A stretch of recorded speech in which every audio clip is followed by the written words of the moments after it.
నమస్తే నాగేశ్వర్ గారు. ఇవాళ తెలంగాణ అవతరణ దినోత్సవం. తెలంగాణ ఏర్పడే సమయంలో అనేక భయాలు, అనేక అనుమానాలు, అనేక ఆందోళనలు వ్యక్తమయ్యాయి. తెలంగాణ వస్తే నక్సలైట్ల ప్రాబల్యం పెరుగుతుంది అన్నారు, కరెంటు ఉండదు అన్నారు, కొత్త రాష్ట్రం కాబట్టి పరిపాలించుకోవడం కష్టం అన్నారు. కానీ ఈ తెలుగు రాష్ట్రాలు విడిపోయి 12 ఏళ్ళు అవుతోంది. ఈ పుష్కర కాలం తర్వాత గమనిస్తే మీ అబ్జర్వేషన్ ఏంటి సార్? ఆ భయాలు, ఆందోళనలు, అనుమానాలు నిజమని తేలాయా? ఫస్ట్ డైమెన్షన్ ఏంటి, తెలంగాణ వస్తే ఇది చిన్న రాష్ట్రము, అన్వయబుల్ అవుతుంది అనేది మొదటి ఆర్గ్యుమెంట్. రాష్ట్రం విడిపోతే ఎవరికి నష్టం, ఎవరికి లాభం అనే డిబేట్ ఇప్పుడు అనవసరం, అయిపోయింది. 12 ఏళ్ల తర్వాత మన ఆ డిబేట్ లోకి రీవిజిట్ చేయాల్సిన అవసరం లేదు. ఎప్పుడు కూడా మనము గతాన్ని చర్చించుకుంటూ ఉండడం కన్నా భవిష్యత్తుకు మార్గాలు వేసుకుంటూ వెళ్ళడం అనేది విజ్డమ్ అవుతుంది. సో అందువల్ల మీకు మొట్టమొదటి ఆర్గ్యుమెంట్ ఏముండే అంటే ఇది చిన్న రాష్ట్రము, అన్వయబుల్ రాష్ట్రం అవుతుంది, ఆర్థికంగా మనుగడ సాధించలేదు. అతిపెద్ద రాష్ట్రం అయితే మీకు వనరులు ఉంటాయి అని మొదటి ఆర్గ్యుమెంట్. ఆ రోజు కూడా దీనికి ఆన్సర్ వచ్చింది, నేను కూడా మాట్లాడాను. మీరు తెలంగాణ 17 ఎంపీస్ తో కూడుకున్న రాష్ట్రం, కేరళ ఎంత 20 ఎంపీస్. కేరళ పక్క పెడదాం, ఒక 3 ఎక్కువ. మీకు 17, పంజాబ్ ఇంతకన్నా చిన్నది, హర్యానా ఇంతకన్నా చిన్నది, జమ్మూ కాశ్మీర్ ఇంతకన్నా చిన్నది, ఐ థింక్ అస్సాం కూడా చిన్నది సబ్జెక్ట్ టు వెరిఫికేషన్, జార్ఖండ్ చిన్నది, ఛత్తీస్గఢ్ చిన్నది, ఉత్తరాఖండ్ చిన్నది. సో ఇవన్నీ వయబుల్ కాగలిగినప్పుడు ఇన్ని వనరులున్న తెలంగాణ ఎందుకు వయబుల్ కాదు? సో ఈ ఆర్గ్యుమెంట్ నిలబడదు. మీకు రాష్ట్రం విభజన వల్ల ఏ నష్టాలు ఉంటే దాన్ని చెప్పచ్చు, తప్పేమీ లేదు. ఆ నష్టాలను ఎలా సెట్ చేసుకోవాలో కూడా చెప్పచ్చు, ఇబ్బంది ఏమీ లేదు. కానీ మనము ఫ్యాక్చువల్ గా మాట్లాడాలి అనేది ఆ రోజుల్లో కూడా అన్నారు. ఇప్పుడు నిజమని ఏం ప్రూవ్ అయింది? తెలంగాణ దేశంలోనే ఫాస్టెస్ట్ గ్రోయింగ్ స్టేట్స్ లో ఒకటి. మీకు జీడిపి ఫిగర్స్ చేయండి, తెలంగాణ మీరు ఏ డేటాను తీసుకోండి, పర్ క్యాపిటల్ ఇన్కమ్ తీసుకోండి, Telangana is the best performing economic indicators in the state. ఇది so unviable state. Telangana finances నిలబడవు చిన్న రాష్ట్రం గనక అన్నది కంప్లీట్లీ డిస్ప్రూవ్డ్. రెండవది, తెలంగాణ వస్తే తెలంగాణకు 17 ఎంపీస్ ఉంటారు, ఆంధ్రప్రదేశ్ కు 25 ఎంపీస్ ఉంటారు. మన 42 మంది ఎంపీలు ఉన్నప్పుడు మనకు కేంద్రంలో ఉండేటువంటి క్లౌట్ వేరు, విడిపోయిన తర్వాత మనం బలహీన పడతాము అన్నారు. అది లాజికల్ గా చూస్తే న్యూమరికల్ స్ట్రెంత్ ఇస్తే కరెక్టే అనిపిస్తుంది, నిజం కూడా కొంతవరకు. కానీ అదే సమయంలో మన పొలిటికల్ కల్చర్ పైన, పొలిటికల్ పార్టీస్ అనుసరించే వైఖరుల పైన అది ఆధారపడుతుంది తప్ప కేవలం నెంబర్ పైన ఆధారపడదు అని నేను ఆ రోజుల్లో చెప్పాను. ఇలా ఏం ప్రూవ్ అయింది? 25 మంది ఎంపీలున్న ఆంధ్రప్రదేశ్, 17 మంది ఎంపీలు ఉన్న తెలంగాణ కేంద్రం పైన ఏ ఒత్తిడి చేసింది? పోనీ తెలంగాణ అన్న కాస్త ఒత్తిడి చేయొచ్చు. ఆంధ్రప్రదేశ్ ఏ ఒత్తిడి చేసింది? ప్రత్యేక హోదా వదిలేశాం, రైల్వే జోన్ లో ఆదాయాన్ని వచ్చే డివిజన్ తీసేసినా సెలబ్రేట్ చేసుకున్నాం, స్టీల్ ప్లాంట్ ను ఇప్పటికీ ప్రైవేటీకరణ వేలాడుతూనే ఉంది. సో ఇప్పటికీ కూడా విభజన హామీలు పూర్తి కాలేదు. మరి 25 మంది ఎంపీలు కేంద్రంలో 12 ఏళ్లుగా almost for the entire 12 year period except ఒక 1 or 2 years, 1 year తీసేస్తే ఎన్డీఏ ప్రభుత్వానికి మద్దతు ఇచ్చారు. ఈ 12 ఏళ్లలో మీకు అత్యధిక మెజారిటీ పీరియడ్ లో కేంద్రంలో కూడా ఆంధ్రప్రదేశ్ రాజకీయ పార్టీలు భాగస్వామ్యంగా ఉన్నారు. మరి డబుల్ ఇంజన్ సర్కార్ నడిచింది, అయినా ఆంధ్రప్రదేశ్ డిమాండ్లు ఎందుకు ఫుల్ఫిల్ కాలేదు? Is it because of number or because of politics? ఇది ఒకటి ఆలోచించాలి. రెండవది. మూడవది, ఆంధ్రప్రదేశ్ తెలంగాణ ఏర్పడితే బ్రాండ్ హైదరాబాద్ గ్లోబల్ బ్రాండ్ దెబ్బతింటది అని చెప్పారు. దెబ్బతిన్నది ఎక్కడన్నా గ్లోబల్ బ్రాండ్? మీకు హైదరాబాద్ కు గ్లోబల్ కెపాసిటీ సెంటర్స్ పెరిగాయి. హైదరాబాద్ కూడా మీకు ఆర్టిఫిషియల్ ఇంటెలిజెన్స్, క్వాంటమ్ టెక్నాలజీల వైపు ముందుకెళ్తోంది. హైదరాబాద్ నుంచే మీకు కోవిడ్ వ్యాక్సిన్ ఉత్పత్తి అయింది. Hyderabad is thriving industrial research eco system గా ఇప్పటికీ ఉంది.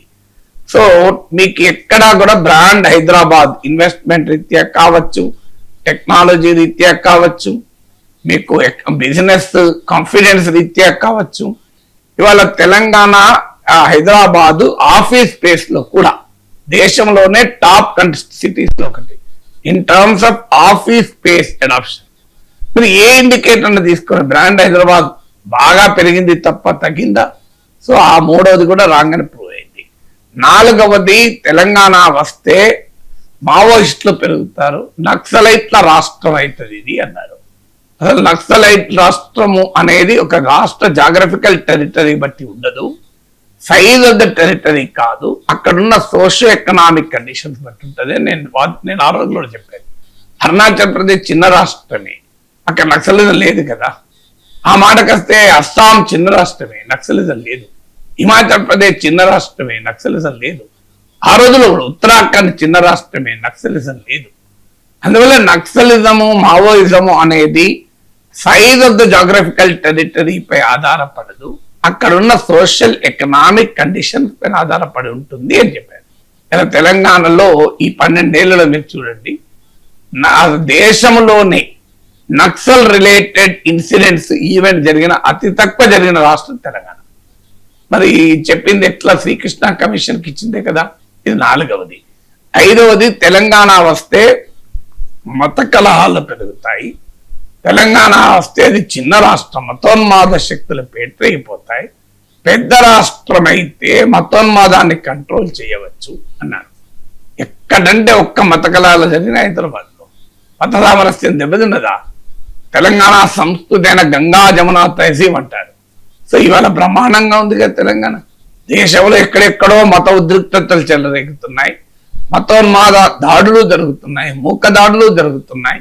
తెలంగాణలో ఎక్కడన్నా జరిగింది ఇంతవరకు ఒక్క ఇన్సిడెంట్? ఎన్ని ఇన్సిడెంట్ జరిగాయి చెప్పండి మీకు ఈ లాస్ట్ 12 years లో? ప్రతి చోట ఏదన్నా ఒక చిన్న చిన్న ఇన్సిడెంట్ జరిగితే జరగచ్చు, but largely communally harmonious conditions ఉన్నాయి కదా. మరి ఎలా చెప్పారు మీరు? 5. ఆరవది, తెలంగాణ వస్తే మీకు కరెంట్ ఉండదు అన్నారు. తెలంగాణ వస్తే చీకట్లు ఉంటాయి అన్నారు. అప్పుడు కిరణ్ కుమార్ రెడ్డి అయితే ప్రజెంటేషన్ మీకు పవర్ పాయింట్ ప్రజెంటేషన్ ఇచ్చి, ఉత్పత్తి పవర్ జనరేషన్ అంతా ఆంధ్రప్రదేశ్లో ఉంది, సీమాంధ్ర ప్రాంతం ఉంది, పవర్ కన్జంప్షన్ అంతా తెలంగాణలో ఉంది, Telangana will be a power deficit state, తెలంగాణలో కరెంట్ ఉండదు, చీకట్లు నమ్ముకుంటాయన్నారు. మీకు ఉమ్మడి ఆంధ్రప్రదేశ్లో పారిశ్రామికవేత్తలు పవర్ కట్లకు వ్యతిరేకంగా ధర్నాలు చేశారు. మరి ఇప్పుడు తెలంగాణలో ఈ 12 ఏళ్లలో చూసారా మీరు? 24/7 పవర్ వస్తుందా లేదా? వ్యవసాయానికే కాదు, డొమెస్టిక్ కూడా చూడండి. మనకి ఎక్కడైనా మీరు ఇక్కడే ఉన్నారుగా 12 ఏళ్ళుగా. ఇప్పుడు మన భావోద్వేగాల ఆధారంగా, మన రాజకీయ ఎజెండాల ఆధారంగా మాట్లాడకూడదు. ఫ్యాక్ట్ను ఫ్యాక్ట్ గానే చూడాలి. మీ ఇంటర్ప్రిటేషన్ ఏదైనా మీ ఇష్టం ఇస్తా అంటే ఎట్లా? ఫ్యాక్ట్ బేస్డ్ ఇంటర్ప్రిటేషన్ లో ఫ్రీడమ్ ఉంటుంది తప్ప ఫ్యాక్ట్ నా ఇష్టం నా భావోద్వేగం ప్రకారం నేను చూస్తా అంటే కలవదు కదా. మీకు ఎక్కడన్నా కరెంటు, ఈవెన్ తెలంగాణ ఇది బెటర్ పవర్ పర్ఫార్మింగ్. నేను కంపేర్ చేయడం బాగుండదు, కానీ ఈ సమయంలో మీరు కంపేర్ చేయండి ఇతర రాష్ట్రాలతో. తెలంగాణలో పవర్ పొజిషన్ ఎలా ఉంది మీకే తెలుస్తుంది. సో మన పవర్ క్రైసిస్ ఎక్కడుంది తెలంగాణలో? మరి పవర్ కన్జంప్షన్ విపరీతంగా పెరిగింది తెలంగాణలో, రికార్డు స్థాయిలో పవర్ కన్జంప్షన్ ఉంది. అయినా కూడా తెలంగాణలో మరి పవర్ క్రైసిస్ లేదే. మీకు ఎక్కడ? 7వది, తెలంగాణ వస్తే మీకు హైదరాబాద్ నగరంలో ఉన్న సీమాంధ్ర ప్రాంత ఆరిజిన్ అంటే అక్కడ పుట్టి పెరగడమో, ఇక్కడ వచ్చి ఉద్యోగాలు చేసుకోవడమో, లేదా వాళ్ళ ఫాదరో వాళ్ళ గ్రాండ్ ఫాదరో హైదరాబాద్కి వచ్చిన వాళ్ళు ఉన్నారు. ఇప్పుడు వాళ్ళు 50 ఏళ్ళుగా హైదరాబాద్ ఉన్న వాళ్ళు కూడా ఉన్నారు, ఆంధ్ర ప్రాంతం, రాయలసీమ ప్రాంతం నుంచి. సో వీళ్ళు సురక్షితంగా ఉండలేరు. ఇది ప్రాంతీయ ఉద్వేగాలు చెలరేగుతాయి, ప్రాంతీయ ఘర్షణలు చెలరేగుతాయి అని చెప్పారు. ఎక్కడన్నా ఒక్క ఇన్సిడెంట్ చూపెట్టండి. ఎంత ఆంధ్ర తెలంగాణ ప్రాంతాల ప్రజల మధ్య రాజకీయ శక్తులు చాలా సమస్యలు సృష్టించాలని ప్రయత్నించినా ప్రజలు చాలా సంయమనంతో ఉన్నారు, చాలా ప్రేమతో ఉన్నారు. అన్ని ప్రాంతాల వాళ్ళు ఉన్నారు. మీరు ఏ కమ్యూనిటీకి అని వెళ్ళండి, మీకు అందులో తెలంగాణ వాళ్ళు ఉంటారు, ఆంధ్ర వాళ్ళు ఉంటారు. ఆంధ్ర వాళ్ళు వచ్చి బతుకమ్మ, ఆంధ్ర ప్రాంతం ఆరిజిన్, ఆంధ్ర వాళ్ళు కూడా అనలేం మనం. ఆంధ్ర ఆరిజిన్ ఉన్నవాళ్ళు అంటే వాళ్ళ నేపథ్యం ఉన్నవాళ్ళు, వాళ్ళు ఎంత బ్రహ్మాండంగా పండుగలు చేసుకుంటున్నారు కదా, బతుకమ్మ పండుగ చేసుకుంటున్నారు. అసలు ఆ ఫీలింగే లేదు. అసలు హైదరాబాద్లో ఫలానా ప్రాంతం అనే ఫీలింగే లేదు ఎక్కడ. మీరు ఎంత ప్రశాంతంగా ఉన్నారు. అది నచ్చని వాళ్ళు, అది ఓరవని వాళ్ళు కొన్ని సృష్టించే ప్రయత్నాలు చేయొచ్చు వాళ్ళ రాజకీయ జెండా, కానీ ప్రజలు అంగీకరించడం లేదు కదా. రాజకీయ పరమైన అంశాల్లో వివాదాలు ఉన్నాయి తప్ప ప్రజల పరమైన దాంట్లో ఎక్కడాలి. 8వది తెలంగాణ వస్తే సీమాంధ్ర ప్రాంతానికి నీళ్ళు ఇవ్వరు, తెలంగాణ ఎగువ రాష్ట్రం నీళ్ళన్నీ ఆపేస్తారు, కృష్ణా డెల్టా ఎండిపోతుంది. ఇన్ని రకాలుగా చెప్పారు కదా. ఎక్కడన్నా తెలంగాణ నీళ్లను పూర్తిగా తానే ఆపుకొని నాగార్జున సాగర్లో శ్రీశైలంలో కిందికి పోకుండా చేసి ఆంధ్ర ప్రాంతం ఇబ్బంది పడ్డదా? కర్ణాటక తమిళనాడు లాగా కావేరీ ఇష్యూలో వివాదం వచ్చిందా ఈ 12 ఏళ్ళు? నాకు చెప్పండి, ఒక్క ఎగ్జాంపుల్ చెప్పండి. కావేరీ వివాదం మనకు అడపాదడప 2 రాష్ట్రాల మధ్య ఉద్రిక్తతలకు కారణమవుతుంది. ఇక్కడ బస్సులు అక్కడికి పోనియరు, అక్కడి బస్సులు ఇక్కడికి పోనివ్వరు. సో మీకు ఇవన్నీ జరుగుతాయని అన్నారు. కానీ జరుగుతున్నా ఇక్కడ తెలంగాణ ఆంధ్రలో ఎక్కడన్నా సినిమా నటులు, కన్నడ నటులు వర్సెస్ తమిళ నటులు ఇవన్నీ జరిగినాయా? ఎక్కడ జరగలేదు. గమనించండి. అసలు నదీ జలాల వివాదాలు ఉండొచ్చు, అవి ఉండకుండా ఎక్కడ పోతాయి? ఇప్పుడు 2 రాష్ట్రాలు విడిపోయినప్పుడు చాలా ఏళ్ల పాటు వివాదాలు ఉంటాయి. ఇప్పటికీ పంజాబ్, హర్యానా, ఢిల్లీల మధ్య వివాదాలు ఉన్నాయి, మీకు ఉంటాయి. You cannot avoid them so easily. Kaveri వివాదం ఇప్పటికీ లేదా? అయినా ఉమ్మడి రాష్ట్రంలో లేదా బాబ్లీ వివాదము? మహారాష్ట్రకు తెలంగాణకు ఉమ్మడి రాష్ట్రంలో ఆలమట్టి వివాదం లేదా? విచిత్రం చూడండి మీరు, ఉమ్మడి రాష్ట్రంలో ఉన్న ఈ వివాదాలు కూడా తెలంగాణ వచ్చాక ఆగిపోయాయి. ఆ రోజుల్లో బాబ్లీ వివాదం మీకు గుర్తుంది కదా. చంద్రబాబు నాయుడు నాయకత్వంలో టీడీపీ ఎమ్మెల్యేలంతా మహారాష్ట్ర వెళ్లి పోరాటం జరిపింది మర్చిపోయారా? ఆలమట్టి పైన దేశ పార్లమెంటు దాకా వెళ్ళారు కదా దేవగౌడ గవర్నమెంట్ ఉన్నప్పుడు. ఆలమట్టి ఇప్పుడు అవన్నీ ఉన్నాయా వివాదాలు? అంటే ఉమ్మడి రాష్ట్రంలో కృష్ణా గోదావరి జలాల పైన ఉన్న తీవ్రమైన వివాదాలు కూడా ఇవాళ విభేదాలుగా ఉన్నాయి తప్ప వివాదాలుగా లేవు. విభేదాలుగా ఉన్నాయి, ఇప్పటికీ ఉన్నాయి. ఇప్పటికీ ఆలమట్టి ఇష్యూ ఉంది, కానీ విభేదాలు ఉన్నాయి. ఆ రోజుల్లో బాబ్లీ ఎంత చర్చ నడిచారో మీకు గుర్తుందా? మరి ఇప్పుడు బాబ్లీ ఎక్కడ ఉంది? ఏం లేదు కదా. అంటే చూడండి మీరు, ఉమ్మడి రాష్ట్రంలో మరి బాబ్లీ ఇష్యూ అయితే తెలంగాణ వచ్చాక ఏది లేదు కదా. మళ్ళీ హాయిగా మహారాష్ట్ర ముఖ్యమంత్రి వచ్చి స్వయాన కాళేశ్వరం ఇనాగ్రేషన్ కి వచ్చారు కదా, మహారాష్ట్ర గవర్నర్ కూడా వచ్చారు కదా. మరి ఎట్లా జరిగింది మరి? అంటే రాజకీయ పార్టీలు సృష్టిస్తుంటాయి, కానీ ప్రజలు అంత సులభం. ఇది 8వ అంశం. మీకు ఎక్కడా కూడా ఏదీ లేదు మీకు. సో 9వది తెలంగాణ వస్తే శాంతి భద్రతల సమస్య వస్తాయి అన్నారు, లా అండ్ ఆర్డర్ ప్రాబ్లం వస్తున్నారు. వచ్చింది ఎక్కడన్నా? ఇది వెరీ పీస్ఫుల్ కంట్రీ కదా. సో ఎక్కడైనా వచ్చిందా మీకు చెప్పండి. 10వది తెలంగాణ వాళ్ళకి అడ్మినిస్ట్రేషన్ చేత కాదు, వాళ్ళకి అనుభవం లేదు, అడ్మినిస్ట్రేటివ్ క్యావోస్ వస్తాయి. సో తెలంగాణ వాళ్లకు అక్కడ అడ్మినిస్ట్రేటివ్ అసలు పాలనే గందరగోళం అయిపోతుంది అన్నారు. ఎక్కడ తెలంగాణ పాలన గందరగోళం అయిందా? ఇన్ని 10 రకాలు చెప్పాను నేను మీకు. ఇవన్నీ కూడా డిస్ప్రూవ్ అయిపోయాయి కదా మీకు. అందువల్ల ఎప్పుడు కూడా మన సెంటిమెంట్ల ఆధారంగా విశ్లేషించకూడదు. ఇప్పుడు నేను చెప్పిన ఈ 10 అంశాల్లో ఏది తప్పో చెప్పమనండి. ఇంత స్పష్టంగా ఆ అనుమానాలను display. Yes, you can have a political stand. విభజన సరైందన్న అభిప్రాయం కొంతమందికి ఉండొచ్చు, సరైంది కాదని అభిప్రాయం ఉండొచ్చు. ఆ మాటకొస్తే ఆంధ్ర గడ్డ పైన జయాంధ్ర ఉద్యమం నడవలేదా? అసలు ఉమ్మడి రాష్ట్ర సమైక్యతను వ్యతిరేకిస్తూ జయాంధ్ర ఉద్యమం ఎక్కడ స్టార్ట్ అయిందండి? ఆంధ్రలే కదా. ఇవాళ అన్ని పార్టీల్లో సీనియర్ నాయకులు జయాంధ్ర ఉద్యమం ప్రొడక్ట్సే కదా. తెలంగాణ ఉద్యమే కాదు, జయాంధ్ర ఉద్యమం నడిచింది. తర్వాత అనేక కారణాల రీత్యా మాకు జయ ఆంధ్ర కాదు సమైక్యాంధ్ర వచ్చింది. వీ కెన్ అండర్స్టాండ్, తప్పేముంది అందులో. ప్రజల నష్టపోతామనుకున్న ప్రజలు అలా ఆవేదన వ్యక్తం చేస్తే మనం తప్పుకోవాల్సిన అవసరమే లేదు. ఆ ఆవేదనను డెమోక్రటిక్ గా, లెజిటిమేట్ గా అర్థం చేసుకొని పరిష్కరించే ప్రయత్నం చేయాలి తప్ప ఆవేదన తప్పనట్లంటాం మనం. సో ఆ రకంగా మీరు ఫ్యాక్ట్స్ వదిలేసి నా పొలిటికల్ ఎజెండా ప్రకారం మాట్లాడతానంటే అది కరెక్ట్ కాదు కదా. రాష్ట్ర విభజన సమయంలో శ్రీమాంధ్ర ప్రాంతంలో కూడా కొన్ని అనుమానాలు, భయాలు, ఆందోళనలు వ్యక్తమయ్యాయి కదా సార్. తెలంగాణ విడిపోతే, హైదరాబాద్ను కోల్పోతే మాకు నష్టం జరుగుతుంది అని చెప్పి సీమాంధ్రవాదులు కొంతమంది ఆ వాదన వినిపించారు. ఏంటి సార్, ఈ 12 ఏళ్లలో సీమాంధ్ర ప్రాంతానికి ఏదైనా నష్టం జరిగిందా? అంటే హైదరాబాద్ లాంటి growth engine, revenue generation city కోల్పోతే నష్టం జరుగుతుంది, జరగదు కాదు. అలాంటి 2 ప్రాంతాలకు లాభాలుంటే నష్టం. ఇప్పుడు హైదరాబాద్ కోల్పోవడం ఖచ్చితంగా సీమాంధ్ర ప్రాంతానికి, ప్రస్తుత ఆంధ్రప్రదేశ్తో నష్టం కాదని ఎవరు అనగలం. కానీ అదే సమయంలో తీర ప్రాంతం ఇప్పుడు తెలంగాణకు లేదు, ఇది నష్టం కాదా? ఇప్పుడు విశాఖపట్నం లాంటి సిటీ తెలంగాణలో సాధ్యమవుతుందా? సాధ్యం కాదు. తెలంగాణకు నష్టం జరిగింది. 974 కిలోమీటర్ తీర ప్రాంతం లేకుండా పోయింది కదా. ఇప్పుడు డ్రై పోర్ట్ పెట్టుకోవాలని చూస్తోంది కదా Telangana. So access to seas అనేది ప్రపంచంలో గ్లోబలైజ్డ్ ఎకానమీలో చాలా కీలకమైనది కదా. మీరు ప్రపంచంలో డెవలప్డ్ కంట్రీస్ ఏవైనా చూడండి, వాడికి యాక్సెస్ టు సీ ఉంటే డెవలప్మెంట్ ఎక్కువ ఉంటుంది. ఎందుకంటే జాగ్రఫికల్ టెరిటరీ అంటే ల్యాండ్ లాక్డ్ కంట్రీస్ కన్నా, రీజన్స్, స్టేట్స్ కన్నా మీకు యాక్సెస్ టు సీ ఉంటే దాని అడ్వాంటేజ్ దానికి ఉంటాయి. అది తెలంగాణ కోల్పోయింది కదా. అది ఎక్కడైనా కొంత ప్లేసెస్ ఉంటాయి, మైనస్ ఉంటాయి. మనము వీక్నెస్ స్ట్రెంత్ గా మార్చుకోవాలి, థ్రెట్ ను ఆపర్చునిటీగా మార్చుకోవాలి. అది నాయకత్వం చేయాల్సిన పని. దాని వీక్నెస్ నే పట్టుకొని కూర్చొని థ్రెట్స్ నే పక్కనే కూర్చుంటే కరెక్ట్ కాదు. Yes, every crisis gives an opportunity. ప్రతి సంక్షోభము ఒక అవకాశాన్ని ఇస్తుంది. Turn the disadvantage into advantage అంటారు. సో డిసడ్వాంటేజ్ కూడా అడ్వాంటేజ్ గా మార్చుకోవాలి. ఎస్, తెలంగాణ హైదరాబాద్ కోల్పోవడం అనేది సీమాంధ్ర ప్రాంతానికి ఖచ్చితంగా నష్టం కాదని ఎలా అనగలము. ఇంత గ్రోత్ ఇంజన్, ఇంత రెవెన్యూ జనరేషన్ క్యాపిటల్. కానీ మనకు అర్థం కావాలంటే హైదరాబాద్ జాగ్రఫికల్ గా ఎక్కడ లొకేట్ అయి ఉంది, తెలంగాణలో ఉంది. హైదరాబాద్ కొత్తగా తెలంగాణ రాష్ట్ర రాజధాని అయిందా? అందరికి చాలా మందికి ఈ జనరేషన్ హిస్టరీ తెలియదు. హైదరాబాద్ రాష్ట్రం అంటే ప్రస్తుత తెలంగాణ రాష్ట్రం ఒక రకంగా, కొన్ని మహారాష్ట్ర ప్రాంతాలు, కర్ణాటక ప్రాంతాలు ఉండే వరకు దాన్ని హైదరాబాద్ స్టేట్ అన్నారు. 1948 లో ఏర్పడింది హైదరాబాద్ రాష్ట్రం. సెప్టెంబర్ 17, 1948.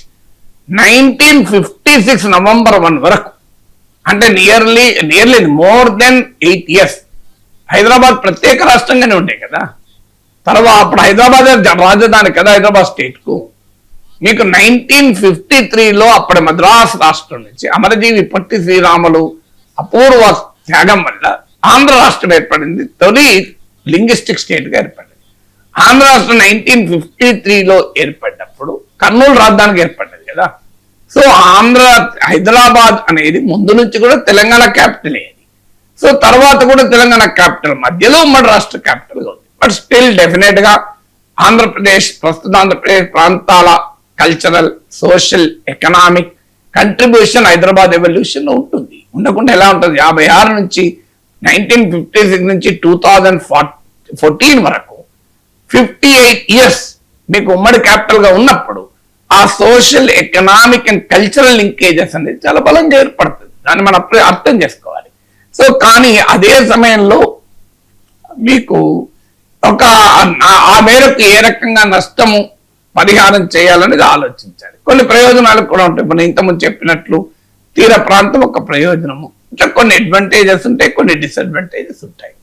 ఏం చేయాలి? రాజకీయ నాయకత్వం చేయాల్సింది ఏంటంటే understanding the inevitable is the genius అంటారు. అంటే ఏది అనివార్యమని తెలుసుకున్నమే తెలివైన వాడు చేయాల్సిన పని. అసలు మనకు అర్థం ఇది. రాష్ట్ర విభజనకు ముందే సీమాంధ్ర ప్రాంత రాజకీయ నాయకత్వం చేసిన పొరపాటు ఏంటంటే ప్రజలది ఎలాంటి తప్పు లేదు. ఆ రాజకీయంగా రాష్ట్ర విభజన ఎవరికి నచ్చినా నచ్చకపోయినా, ఎవరికి ఏ అభిప్రాయం ఉన్నా అది అనివార్యం అవుతుంది అనేది అర్థమైంది. ఇది రాజకీయ నాయకత్వానికి అర్థం కాలేదా? నేను ఇప్పుడు శాసన మండలిలో ఉన్నాను, అందరికీ తెలిసింది. కానీ ప్రజలను భ్రమల్లో పెట్టి తమ రాజకీయ పబ్బం గడుపుకోవటానికి అన్ని పార్టీల నాయకత్వం చేసిన నాటకం అది. ఆ నాటకంలో ఏం చేశారు? ముందు తెలంగాణ వాదాన్ని అన్ని సీమాంధ్ర ప్రాంత నేపథ్యం ఉన్న రాజకీయ నాయకుల నాయకత్వం ఉన్న పార్టీలే తెలంగాణ రెచ్చగొట్టాయి. ఇది తెలంగాణ వాదం వల్ల తెలంగాణ వచ్చింది అనుకుంటారు అందరూ. కరెక్ట్, అది నిజం. తెలంగాణ వాదము, తెలంగాణ ఉద్యమం కారణం. అదే సమయంలో పొలిటికల్ ప్రాసెస్ మీరు చూస్తే ప్రజల్లో మూమెంట్ ఇదంతా ఒక ఎత్తు. అయితే పొలిటికల్ ప్రాసెస్ ఏంటి? మీకు తెలంగాణ లేటెస్ట్ మలిదశ ఉద్యమే తీసుకుందాం. 1969 పక్కకు పెడదాం. 2004లో 4కు ముందు చంద్రబాబు నాయుడు సీఎంగా ఉన్న సమయంలో చంద్రబాబు నాయుడు ఓడించడానికి 42 మంది కాంగ్రెస్ తెలంగాణ ఎమ్మెల్యేలు ఆ గుర్తు చిన్నారెడ్డి నాయకత్వంలో తెలంగాణ కోసం హైకమాండ్కి పోలేదా? వాళ్ళు ఎవరు? రాజశేఖర రెడ్డి లాయలిస్టులే కదా. ఈ చిన్నారెడ్డి నోన్ లాయలిస్ట్ రాజశేఖర రెడ్డి కదా. అంటే రాజశేఖర రెడ్డి వెనకాల ఉండి తెలంగాణ వాదాన్ని రౌజ్ చేసి చంద్రబాబు నాయుడు పొలిటికల్ గా ఎదుర్కోవాలని ప్రయత్నం చేయలేదు. ఇది వాస్తవం కాదా? అది ఏది లాభపడ్డారు కూడా కదా కాంగ్రెస్ పార్టీ. 2004లో టిఆర్ఎస్ తో పొత్తు పెట్టుకున్నది కాంగ్రెస్ పార్టీయే కదా. 2004లో తెలంగాణ రాష్ట్ర సమితి, తెలంగాణ రాష్ట్రం ఏర్పాటు తప్ప మరో ఎజెండా లేని పార్టీ. తో పొత్తు ఎవరు పెట్టుకున్నారు? ఫస్ట్ రాజశేఖర రెడ్డి నాయకత్వంలో కాంగ్రెస్ పార్టీ పెట్టుకోలేదా? మర్చిపోయామా మనం? అదే రాజశేఖర రెడ్డి 2009కి వచ్చే వరకు హైదరాబాద్ రావాలంటే పాస్పోర్ట్ కావాలా అన్నారు. మళ్ళీ 2004లో ఎవరు మీరే కదా పెట్టుకున్నది.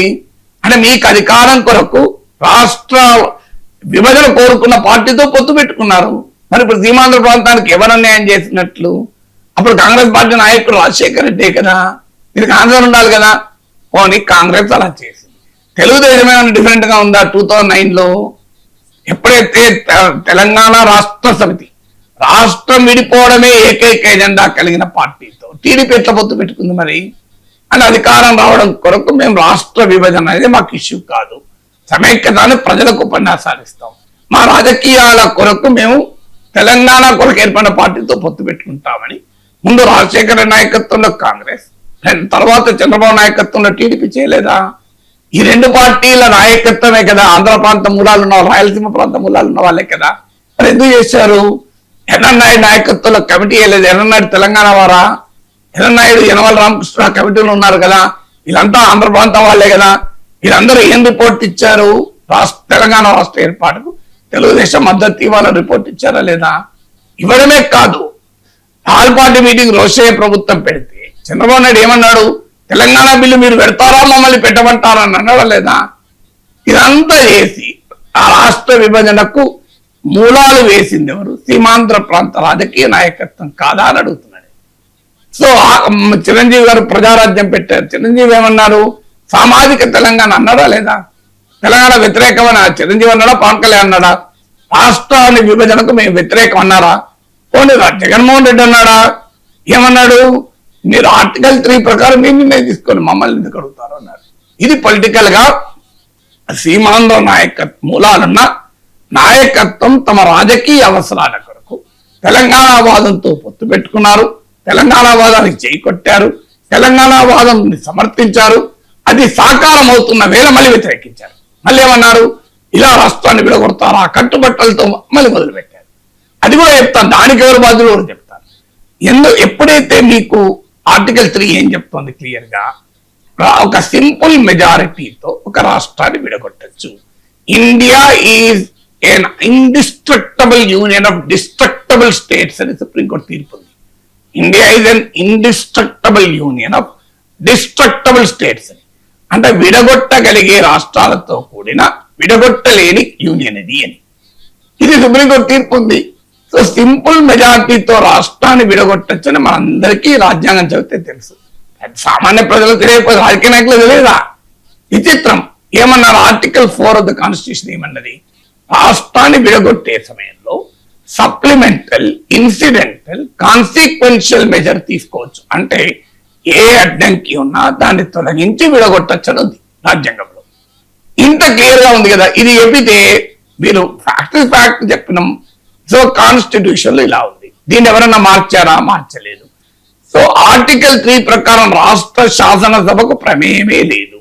ఏముంది ఆర్టికల్ 3లో? ప్రొవిజన్ టు ఆర్టికల్ 3, ఒక రాష్ట్రాన్ని విభజించాలనుకున్నప్పుడు పార్లమెంట్ ఒక బిల్లును చేసి ఆ బిల్లు డ్రాఫ్ట్ ను రాష్ట్ర అసెంబ్లీకి పంపించాలి. Seeking the opinion of the state assembly is mandatory but not the opinion of the constitution. అంటే రాష్ట్రాల అనుమతి తీసుకోవడం తప్పని, రాష్ట్రాల అనుమతి కాదు, రాష్ట్రాల అభిప్రాయాన్ని తీసుకోవడం తప్పనిసరి, కానీ ఆ అభిప్రాయాన్ని ఆమోదించాలని ఎక్కడా లేదు అని. ఇది నేను ఆ రోజుల్లో కూడా రాజ్యాంగ పొజిషన్ ను చాలా స్పష్టంగా వివరించాను. ఇది వాస్తవం అయ్యా, మీరు నిజంగా నమ్మండి. కాంగ్రెస్, బీజేపీ రెండు పార్టీలు తెలంగాణ ఇవ్వాలనుకున్నప్పుడు తెలుగుదేశం పార్టీ లాంటి తెలుగు ప్రజల ఐక్యతకు పుట్టిన పార్టీ జై కొట్టినప్పుడు భారతదేశంలో క్లియర్ భారత పార్లమెంట్ లో మోర్ దెన్ హాఫ్ సపోర్ట్ చేస్తున్నప్పుడు, హాఫ్ ఏంటి 70% సపోర్ట్ చేస్తున్నప్పుడు రాష్ట్ర విభజన అనివార్యం అవుతుంది. ఇప్పుడు ఏం చేయాలి? మనము ఏం చేయాలంటే ఈ సమయంలో తెలంగాణ వాదులోమో మాకు రాష్ట్రం వస్తే సరిపోతుంది, సీమాంధ్ర ప్రాంత ప్రజల ఆవేదన ఏదున్నా మేము వినటానికి సిద్ధమే. ఇది తెలంగాణ వాదులు కదా చెప్పింది, తెలంగాణ పార్టీలు చెప్పినాయి కదా. మాకు రాష్ట్రం కావాలి, మీతో ఏమైనా మంచిదే. దానికి ఉదాహరణే మీకు పోలవరం ముంపు ప్రాంతాలని రాష్ట్రం విడిపోయాక కేంద్రం ఒక అమెండ్మెంట్ ద్వారా మీకు ఒక ఆర్డినెన్స్ ద్వారా మార్చేస్తే తెలంగాణలో పెద్ద విమర్శలు వచ్చాయి తప్ప ఏమైనా ఉద్యమాలు వచ్చాయా? 7 మండలాలు కదా. ఏమన్నా అభ్యంతరం చెప్పారా? ఏదో పాపం ఏదో మరి అయ్యో అన్యాయమో అని వాళ్ళు బాధపడుతున్నారు, కనీసం వాళ్ళకి ఏదో మేలు చేయాలి అనే యాంగిల్ ప్రత్యేక హోదా ఇస్తానంటే తెలంగాణ వాళ్ళు ఎప్పుడైనా అభ్యంతరం చెప్పారా? అసలు ప్రత్యేక హోదా కావాలని డిమాండ్ చేసిన దాంట్లో తెలంగాణ రాష్ట్ర సమితి కూడా ఉంది కదా. అంటే ఆ రోజున్న సెంటిమెంట్ ఏంటంటే మాకు తెలంగాణ కావాలి, సీమాంధ్ర ప్రాంతానికి ఏ నష్టం జరిగినా దాన్ని పూర్తడానికి ఏమైనా చర్యలకు మేము సిద్ధం, ఇది కదా స్టాండ్. అప్పుడు ఆంధ్ర రాజకీయ నాయకత్వం ఏం చేయాలి? సీమాంధ్ర ప్రాంత రాజకీయ నాయకత్వం ఇది రాష్ట్ర విభజన అనివార్యం అవుతుంది, మేము అంగీకరించాం, కానీ అది నిజమవుతుంది. నిజమైనప్పుడు ఏం చేయాలి? మనము దీనికి తగ్గట్టుగా పరిష్కారాలు చూసుకోవాలి అని ఎవరన్నా ప్రయత్నించారా? నేను నెత్తి నోరు మోదుకుంటూ అన్ని టీవీ ఛానల్లో చెప్పాను ఆ రోజుల్లో, అయ్యా ప్రత్యేక హోదాను మీరు విభజన చట్టంలో చేర్చండి, లేకపోతే నష్టపోతాం, సీమాంధ్ర ప్రాంతం అన్యాయం అవుతుంది, ప్రత్యేక హోదా ప్రైమ్ మినిస్టర్ అష్యూరెన్స్ తో సరిపోదు అని చెప్పారు. ఒక్కడంటే ఒక్క పార్టీ, చంద్రబాబు నాయుడు కానీ జగన్మోహన్ రెడ్డి కానీ తమ పార్టీ ఎంపీలతో ఒక్క అమెండ్మెంట్ మూవ్ చేశారా అండి? విభజన చట్టంలో ప్రత్యేక హోదా చేర్చమని నేను ఒక 30-40 రోజులు ప్రతిరోజు టీవీలో మాట్లాడాను. అది కూడా చెప్పాను, ఇప్పుడు గనక ప్రత్యేక హోదా పెడితే ఏమీ కాదు, ఆర్టికల్ 4 ఆఫ్ ద కాన్స్టిట్యూషన్ వస్తుంది, ఆర్టికల్ 3 ఆఫ్ ద కాన్స్టిట్యూషన్ ప్రకారం విడగొట్టే సమయంలో తీసుకునే ఏ చర్య రాజ్యాంగ విరుద్ధము కాదు, సప్లిమెంటల్ ఇన్సిడెంటల్ కాన్సిక్వెన్షియల్ మెజర్ తీసుకోవచ్చు అని ఆర్టికల్ 4 కోటి. నేను దీన్ని గల్లా జయదేవ్ మీకు పార్లమెంట్ లో కూడా దీన్ని రైజ్ చేశాను. నన్ను వాళ్ళ పిఏ నాకే ఫోన్ చేశాడు, సార్ మీ వీడియోలో ఇది చెప్తున్నారు జయదేవ్ గారు అడుగున్నారు, ఈ సప్లిమెంటల్ ఇన్సిడెంటల్ కాన్సిక్వెన్షియల్ అంటే నేను ఒక ఆర్టికల్ 4 ఆఫ్ ద కాన్స్టిట్యూషన్ పంపించాను. Jayadev is a very knowledgeable man, ఆయనకు తెలియకుండా ఉంటుందా కానీ వాడు అడిగాడు కనుక నేను ఎకనామిక్ అండ్ పొలిటికల్ వీక్లీలో parliament state legislature and bifurcation ఒక డీటెయిల్ ఆర్టికల్ రాశాను. దాంట్లో ఒక 10 సుప్రీంకోర్టు జడ్జిమెంట్స్ కోట్ చేశాను ఏం జరగవుతుంది అని. దాన్ని మొత్తం పంపించాను. లోక్సభలో గల్లా జయదేవ్ టీడీపీ నాయకుడు ఇదే మాట నేను చెప్పిందే కోట్ చేశారు కూడా. సో ఇదంతా జరుగుతున్నప్పుడు ఒక్కరు అయ్యా న్యాయం మాకు జరుగుతోంది, ప్రత్యేక హోదాను విభజన చట్టంలో చేర్చని అడిగారా? అడగలేదు. అసలు మాకు ఇది కావాలి, మీరు రాష్ట్రం విడిపోతుంది, మీరు మాకు మా అభిష్టాలకు భిన్నంగా విడగొడుతున్నారు, మాకు ఇది చెయ్యాలని చర్చ పెట్టారా? పెట్టలేదు. పైగా ఏం చేశారు తెలివిగా? అడ్డుకుంటాం, మా దగ్గర బ్రహ్మాస్త్రాలు ఉన్నాయి, రాష్ట్ర అసెంబ్లీలో ఈ బిల్లును ఓడిస్తామని మాట్లాడారు. అరే అది బిల్లును ఓటింగ్ రానప్పుడు ఎట్లా ఓడిస్తాను మాలాంటి అంటే ఇన్నరా? ఇనలే. సెంటిమెంట్ రౌజ్ చేస్తాం, ప్రజల్ని భావోద్వేగాలతో రెచ్చగొడతాం, మా రాజకీయ పబ్బం గడుపుకుంటాం. ఇది చేశారా లేదా మీరు చెప్పండి? మరి అదే బిల్లు అసెంబ్లీలో ఓటింగ్ రానప్పుడు దాన్ని ఎట్లా మీరు ఓడగొడతారు అన్నారా లేదా? ఇదంతా అని ఆ సమయంలో అసలు ఆంధ్రప్రదేశ్ కావాల్సింది ఏంటి అని కూర్చొని డిమాండ్లన్నీ సాధించుకోవాల్సిందే. ఆవేదన కలుగుతుంది. ప్రత్యేక హోదా కూడా విభజన చట్టంలో చేర్చలేదు. పోనీ అప్పుడంటే ఆడవులో జరగలేదు. 2014లో విభజన జరిగినాక ఫస్ట్ క్యాబినెట్ మీటింగ్ లో వెంకయ్యనాయుడు చొరవతో మీకు పోలవరం ముంపు మండలాన్ని, తెలంగాణలో ఉండే 7 మండలాలు, సో ఆ 7 మండలాల్ని ఆర్డినెన్స్ ద్వారా ఆంధ్రప్రదేశ్ కు మార్చారు. మరి అది మార్చడం ప్రత్యేక హోదా కూడా చేర్చొచ్చు కదా. అప్పుడు ఎవరన్నా అడిగారా? నేను అప్పుడు కూడా అడిగాను, నేను చూడే 2 సార్లు అడిగాను. సో అప్పుడు కూడా అడిగాను, కానీ ఒక్క పార్టీ అని అడిగిందా? మీకు చంద్రబాబు టీడీపీ అడిగిందా, వైసీపీ అడిగిందా? మరి అయ్యా మీరు ఎట్లాగో విభజన చట్టాన్ని సవరిస్తున్నారు, సో మీరు ఆ విభజన చట్టాన్ని సవరించి తెలంగాణకు చెందిన 7 మండలాలను ఆంధ్రప్రదేశ్కి ఇస్తున్నారు కదా, ఈ ప్రత్యేక హోదా కూడా విభజన చట్టంలో చేర్చండి సవరణ అని అడిగారా? ఒక్కరు అడగలేదు. అడుగుమన్నందుకు మొన్న మళ్ళీ అడిగాను నేను, అమరావతి కొరకు ప్రత్యేక చట్టం చేశారు, చేయడం మంచిది, ఎందుకంటే పొలిటికల్ వేగరీస్ కు అమరావతి బలి కాకూడదు, ఎవరు పడితే వాళ్ళు ఇష్టం వచ్చినట్టుగా రాజధాని మారిస్తే రాష్ట్రం నష్టపోతుంది, అమరావతి కొరకు ప్రత్యేక చట్టం చేయడాన్ని నేను ఆహ్వానిస్తాను, కానీ ఈ అవకాశాన్ని తీసుకుని ప్రత్యేక హోదాను కూడా సవరణ చట్టంలో చేర్చండి. ఇలా తప్పేంటండి? నన్ను ఎంత బూతులు తిట్టాను, బూతులు తిట్టాను. అరే ఆంధ్రప్రదేశ్ కు ప్రత్యేక హోదా ఇవ్వమని చట్టంలో చేర్చమని నేను అడిగితే నన్ను ఎందుకు తిట్టుడు అంటే మా రాజకీయాలు బయటపడతాయి, మీ వల్ల రాజకీయాలు ఎక్స్పోజ్ అవుతున్నాయి, మేము ప్రజల్ని భ్రమల్లో పెట్టగలుగుతున్నాం, ప్రత్యేక హోదా ముగిసిన అధ్యాయం నమ్మించగలుగుతున్నాం. అని చెప్పి నా పైన విపరీతమైన అటాక్ చేశారు. నేను ఏమడిగాను? ప్రత్యేక హోదాను విభజన చట్టాలు సవరించండి. ఇప్పటి కూడా అడుగుతున్నా, అయ్యా ఆంధ్రప్రదేశ్ రాష్ట్ర విభజన చట్టాన్ని సవరించి, ఇప్పుడు 2 సార్లు సవరించారు కదా, ఒకసారి 7 మండలాలు మార్చడానికి, ఒకసారి అమరావతి 3వసారి సవరణ చేయండి, చేసి ప్రత్యేక హోదా పెట్టండి. అందులో ఏమవుతుంది? పెడితే ఆర్టికల్ 4 అప్లై అవుతుంది. మీరు ఫైనాన్స్ కమిషన్ రికమెండేషన్ ఏది అనవసరం, ఇక ఏది పనిచేయదు. ఎందుకంటే సప్లిమెంటల్ ఇన్సిడెంటల్ కాన్సిక్వెన్షియల్ మెజర్ తీసుకోవచ్చు విభజన సమయంలో. విభజన చట్టంలో కనుక చేరిస్తే ఏది అడ్డు రాదండి. ప్రత్యేక హోదాకు ఏ శక్తి అడ్డుపడలేదు. ఇది కాదని చెప్పండి, నేను చెప్పి నాకు అర్థమైన కాన్స్టిట్యూషనల్ పొజిషన్ కాదని చెప్పండి. కానీ ఎవరు అడగరు ఆంధ్రప్రదేశ్ పార్టీలు. ఎందుకంటే మీకు తెలుసు, రాజకీయంగా ఆ మాట అంటే మళ్ళీ చాలా వివాదాలు వస్తాయి. కానీ రియాలిటీ అందరికీ తెలుసు కదా.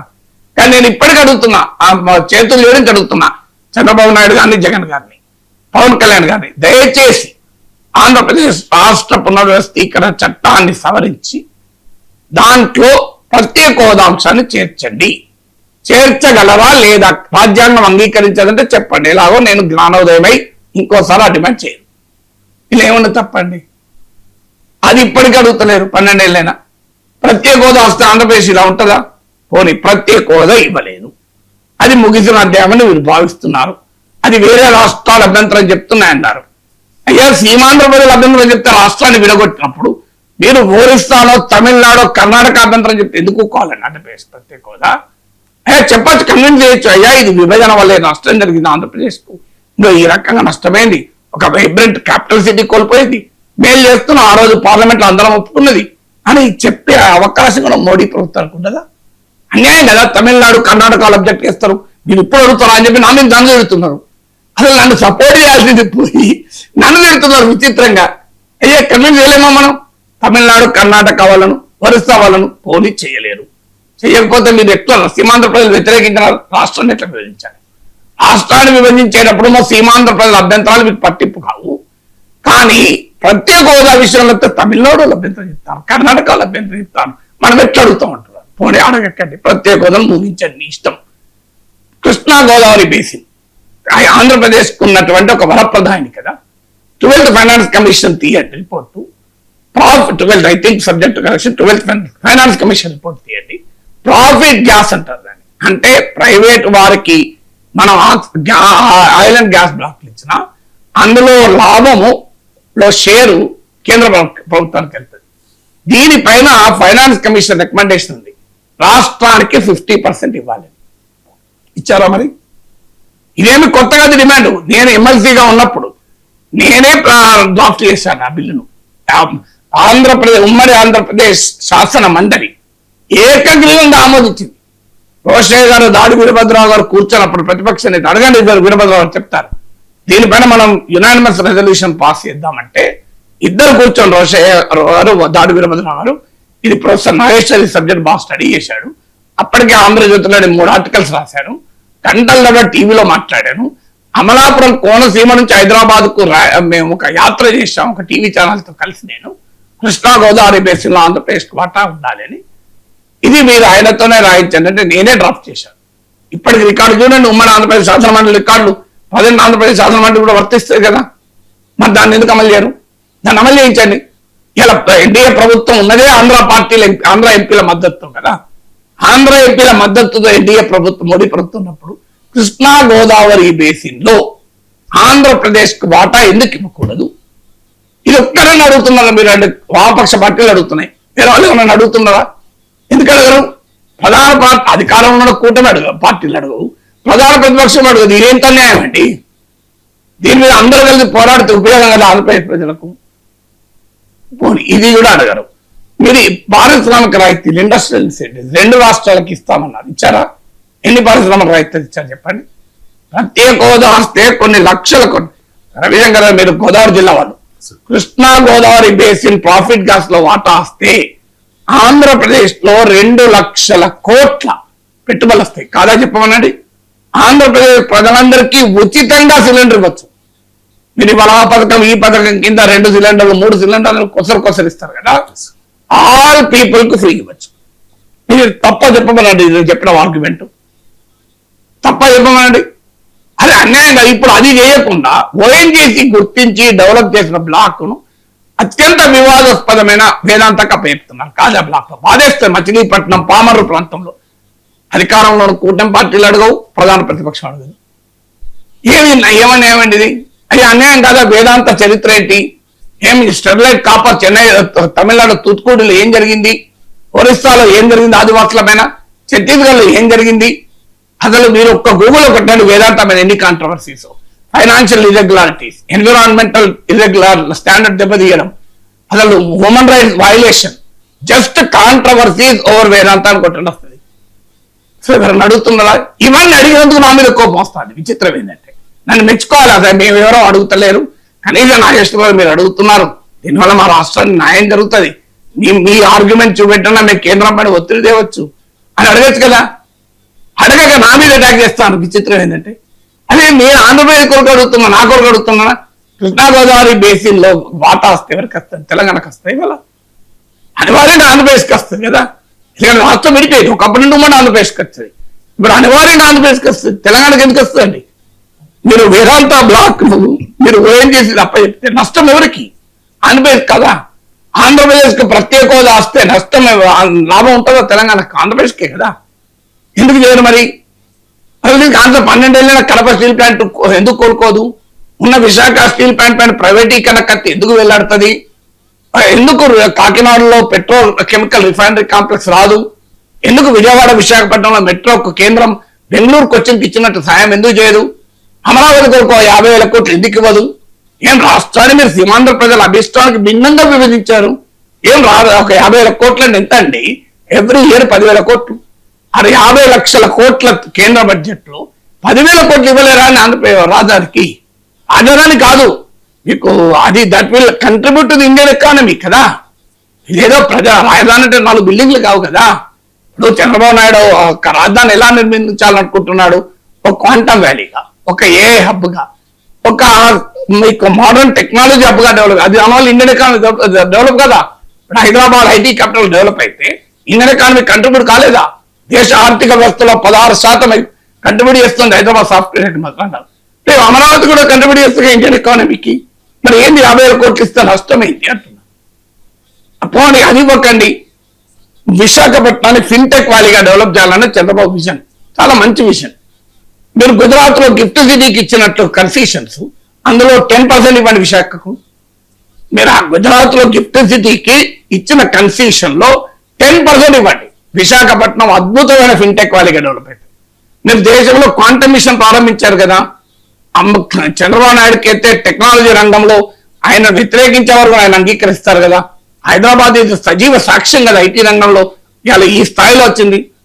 మరి Chandrababu Naidu quantum vision support చేయండి. క్వాంటమ్ వ్యాలీకి కేంద్రం ఒక 5,000 కోట్లు ఇవ్వండి, ఒక 10,000 కోట్లు ఇవ్వండి. అదే దేశంలో క్వాంటమ్ టెక్నాలజీ డెవలప్ అయితే దేశమంతా బాగుపడుతుంది. ఒక అమరావతి బాగుపడుతుందా? ఒక ఆంధ్రప్రదేశ్ బాగుపడుతున్నా చెప్పండి? ఒక్కడే విశాఖపట్నం ఫిన్టెక్ వ్యాలీగా డెవలప్ అయితే ఒక్క విశాఖ బాగుపడుతుంది, ఒక్క హైదరాబాద్ బాగుపడుతుందా? సరే ఒక్క ఆంధ్రప్రదేశ్ బాగుపడుతుందా? ఎందుకు ఇవ్వరు? 974 కిలోమీటర్ల తీర ప్రాంతం ఉన్న అద్భుతమైన రాష్ట్రం ఆంధ్రప్రదేశ్. అసలు మీరు సింగపూర్ ఎంత తీర ప్రాంతం ఉందండి? తైవాన్కి ఎంత తీర ప్రాంతం ఉంది?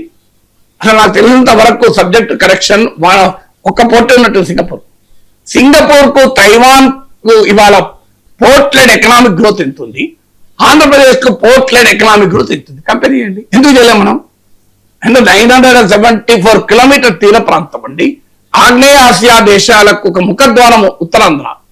మీకు చూడండి శ్రీకాకుళం ఆలయం ఉంది, అవునా కదా? శ్రీకూర్మ ఆలయమా? ఆ ఆలయాన్ని ఇండోనేషియా ఆలయాలతో మీకు ఆర్కిటెక్చరల్ కంపారిజన్ ఉంటుంది. ఎందుకంటే ఆ రోజుల్లో కూడా ఉత్తరాంధ్ర నుంచి సౌత్ ఈస్ట్ ఏషియాకు లింక్ ఉంది. అలాంటి చరిత్ర ఉందయ్యా ఈ ప్రాంతానికి. అద్భుతమైన 974 కిలోమీటర్ తీర ప్రాంతం ఉంది కదా. ఎందుకు దీన్ని మరి ఒక పెద్ద మెరైన్ ఎకానమీగా డెవలప్ చేయకూడదు? దీనికి ఆన్సర్ ఉండాలి కదా. మీకు ఆంధ్రప్రదేశ్ ఒక పెద్ద అగ్రి హబ్ కదా, అన్ని రకాల అద్భుతమైన పంటలు పండే ప్రాంతం కదా. ఎందుకు చేయకూడదు దాన్ని ఒక బ్రహ్మాండమైన agri processing, food processing industrial hub గా? కొంత ప్రయత్నాలు ఇప్పుడు రాయలసీమలో హార్టికల్చర్ హబ్ అని అంటున్నారు. అసలు మొత్తం ఆంధ్రప్రదేశ్ లో ఈ 12 ఏళ్లలో ఒక అద్భుతమైన ఫుడ్ ప్రాసెసింగ్ అగ్రికల్చర్ హబ్ గా ఎందుకు డెవలప్ చేయకూడదు? దీనికి ఎవరు కాదన్నారు? ఎందుకు చేయకూడదు? పోనీయండి. విభజన చట్టాలు ఏముంది? వెనుకబడిన ప్రాంతాలకు మౌలిక వసతుల కల్పనకు నిధులు సమకూరుస్తారని విభజన చట్టం ఉంది కదా. ఎంత ఇచ్చారు మీరు? 50 కోట్లు ఇచ్చారు జిల్లాకు. జిల్లాకు 50 కోట్లతో 5 కిలోమీటర్ల రోడ్ రాదండి. విశాఖపట్నం, విజయనగరం, శ్రీకాకుళం, రాయలసీమ 4 జిల్లాలు, 7 జిల్లాలు, వాస్తవంగా ప్రకాశం జిల్లా కూడా కలవాలి, ఉమ్మడి ప్రకాశం కూడా. వీటికి ఒక 500 కోట్లు ఇవ్వండి. ప్రతి ఎంతైతే 4,000 కోట్లు అవుతుంది. బుందేల్ఖండ్ తరహా ప్యాకేజ్ ఇస్తామని మీరే చెప్పారు కదా, ఎందుకు ఇవ్వరు మరి? బుందేల్ఖండ్ తరహా ప్యాకేజ్ ఇవ్వచ్చు కదా. ఇవాళ మీకు బెంగళూరు ఇంటర్నేషనల్ ఎయిర్పోర్ట్ కు హిందూపురం ఏరియా చాలా దగ్గర. బెంగళూరు ఒక ప్రాంతం నుంచి బెంగళూరు పోవడం కన్నా హిందూపూర్ లో కనుక ఐటీ హబ్ డెవలప్ చేస్తే, హిందూపూర్ నుంచి కర్ణాటక బార్డర్ వరకు ఐటీ హబ్ డెవలప్ చేశారనుకోండి, చెన్నై సమీప ప్రాంతంలో ఐటీ హబ్ డెవలప్ చేశారనుకోండి, మీకు ఎంత బ్రహ్మాండంగా మీకు యాక్సెస్ పెరుగుతుంది. హైదరాబాద్, ఆంధ్రప్రదేశ్ కున్న గొప్ప అడ్వాంటేజ్ ఏంటంటే తెలంగాణకు ఒక్క హైదరాబాద్ ఎయిర్పోర్ట్ ఉంది. ఆంధ్రప్రదేశ్ విజయవాడ, విశాఖపట్నం, తిరుపతి, రాజమండ్రి, కడప, ఇన్ని ఎయిర్పోర్ట్లు ఉన్నాయండి. ఇది కాక చెన్నై, బెంగళూరు మీకు ఎయిర్పోర్ట్లు మీకు యాక్సెస్ ఉన్నాయి కదా. మరి ఎందుకు డెవలప్ చేయడం లేదు?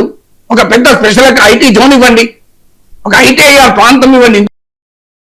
తడా ప్రాంతంలో చెన్నైకి సమీపంలో ఉన్న చిత్తూరు జిల్లాలు ఇవ్వండి. ఒక శ్రీ సిటీ వచ్చింది కదా డెవలప్మెంట్. శ్రీ సిటీ మీరు వెళ్ళారో లేదు, శ్రీ సిటీ వచ్చింది కదా. మరి ఇలాంటి ఇన్ఫ్రాస్ట్రక్చర్ డెవలప్ చేయండి. ఎందుకు చేయరండి దీన్ని? సో అద్భుతంగా డెవలప్ చేస్తున్న స్కోప్ ఉంది కదా. డబుల్ ఇంజన్ సర్కారే కదా. 12 ఏళ్లలో ఏ రకంగా డబుల్ ఇంజన్ అధికారికంగా ఉన్నా లేకపోయినా, అంటే ప్రత్యక్ష డబుల్ ఇంజన్ లేదా పరోక్ష డబుల్ ఇంజన్ అందరూ తెలుసు కదా అది. మరి ఎందుకు ఇవ్వరండి? ఇది అడిగితే తప్పేంటండి నేను అనేది. ఇది అడిగితే నా మీద దాడెందుకండి?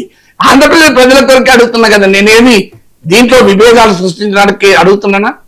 అయ్యి ఇవన్నీ చేయండి, నేనే మద్దతు ఇస్తాను. ఇవన్నీ ఆంధ్రప్రదేశ్ ప్రజలు అడుగుతున్నా. ఆంధ్రప్రదేశ్ రాజకీయ పార్టీలు ఎంత పోరాటం చేయాలి? ఎందుకు చేయాలి చెప్పండి. ప్రత్యేక హోదా పోరాటం మానేశారు. కృష్ణా గోదావరి బేసిన్ ఉసేస్తారు. రీజన్ చెప్పండి నాకు.